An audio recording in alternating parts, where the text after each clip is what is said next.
Hi friends, welcome to Nila's kitchen. நாம் இன்றைக்கி என்ன பார்க்க போகிறோம்னா, கடலைப்பருப்பு நல்லா ஒரு 3 விசில் வச்சு எடுத்துட்டுங்க. சொரக்காய் கூட்டு எப்படி செய்யலான்னு பார்க்கலாம் வாங்க. ஒரு 3 விசில் வரட்டுங்க. க்ளோஸ் பண்ணி வச்சுக்கலாம். ஓப்பன் பண்ணி பார்க்கலாங்க. பாருங்கள், பருப்பு நல்லா வெந்திருக்கு. இந்த ஸ்டேஜில் நான் எடுத்து வச்சுருக்கேன். நான் சொரக்காயை இந்த மாதிரி கட் பண்ணி வச்சுருக்கேங்க. அதையும் இதில் போட்டு ஆட் பண்ணிக்கோங்க. இது கூட மஞ்சத்தூள் கொஞ்சம் ஆட் பண்ணி மிக்ஸ் பண்ணிவிட்டு இது ஒரு விசில் வச்சு எடுத்தால் போதுங்க. நமக்கு விசில் வச்சு எடுத்துகிட்டு பார்க்கலாம். இது ஒரு விசில் வச்சு பார்க்கலாங்க.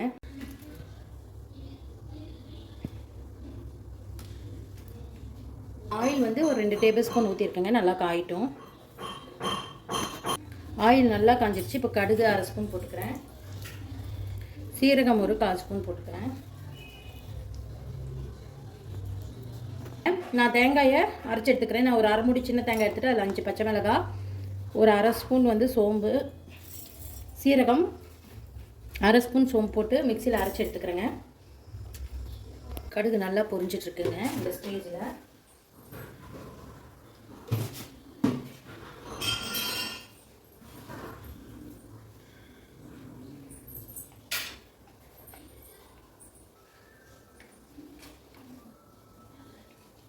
கடுகு நல்லா வெடிக்குது. இந்த ஸ்டேஜில் நான் சின்ன வெங்காயம் ஒரு 5 வெங்காயத்தை 2 கட் பண்ணி எடுத்துருக்கேங்க.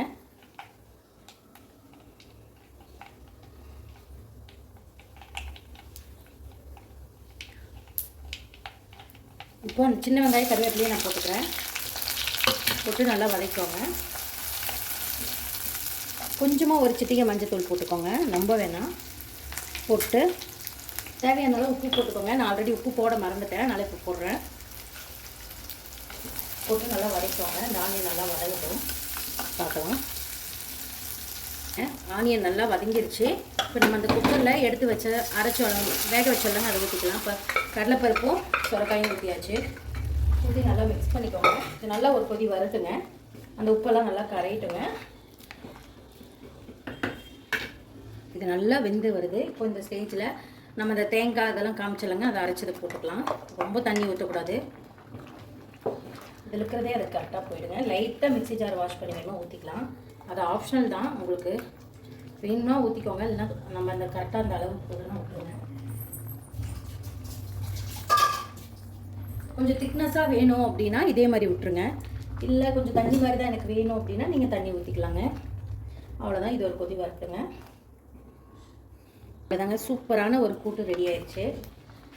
கண்டிப்பாக நீங்களும் இந்த மாதிரி ட்ரை பண்ணி பாருங்கள். ட்ரை பண்ணி பார்த்து கமெண்ட் பண்ணுங்கள். இந்த வீடியோ பிடிச்சிருந்தா லைக் பண்ணுங்கள், ஷேர் பண்ணுங்கள், மறக்காமல் சப்ஸ்கிரைப் பண்ணுங்கள். மறக்காமல் என்னோட யூடியூப் பேஜையும் ஃபேஸ்புக் பேஜையும் இன்ஸ்டாகிராம் பேஜையும் ஃபாலோ பண்ணிக்கோங்க. தேங்க்யூ ஸோ மச் ஃபார் வாட்சிங். பாய். ஒரு அருமையான கூட்டு ரெடிங்க.